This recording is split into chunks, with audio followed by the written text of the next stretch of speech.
Welcome back to His Perfect Image podcast. Today in the Hebrew word series, we will talk about the Hebrew word Tikvah.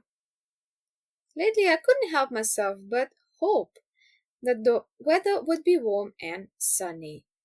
It was more of a wishful thinking though, a yearning. In both biblical and modern Hebrew contexts, hope though is much more than just a dream, a wish. It is an expectation, a certainty of what is to come. A strong expression of faith. It is a guaranteed assurance of a desired outcome. God's tikvah is a promise of a bright future, and it is intimately coupled with the Hebrew word emunah, faith. Faith is the assurance of things hoped for. It is actually already done. So tikvah derives from the Hebrew word kavah, which means to gather together, wait for, hope for, or bind by twisting together. This Hebrew root word offers us a helpful visual of hope as an ever-strengthening rope. Actually, Rahab's scarlet cord, a beautiful symbol of hope of salvation, was called a tikvah in Hebrew. That scarlet thread was Rahab's hope. It was her only guarantee that her household would be spared by the Israelites.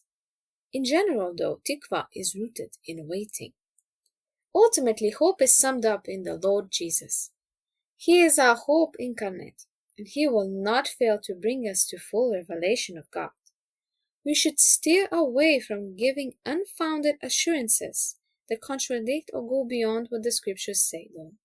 Sarah Christmayer mentions in her article, Faith and the Rope of Hope, that she did experience God's rope of hope as three different strands. Firstly, there was God's person, His character, a reminder of who He is, of His power, love, and faithfulness. Secondly, there was God's past deeds, the reminder of God's goodness and His faithfulness in the past deeds He had done for her.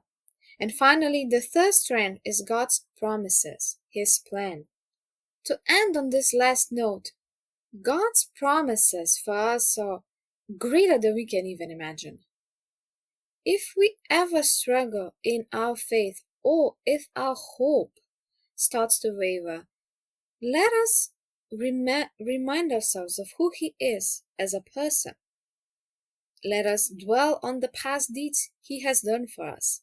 And finally, let us also remember the promises He has given us that maybe we haven't seen come to fruition yet, but will come at the right time.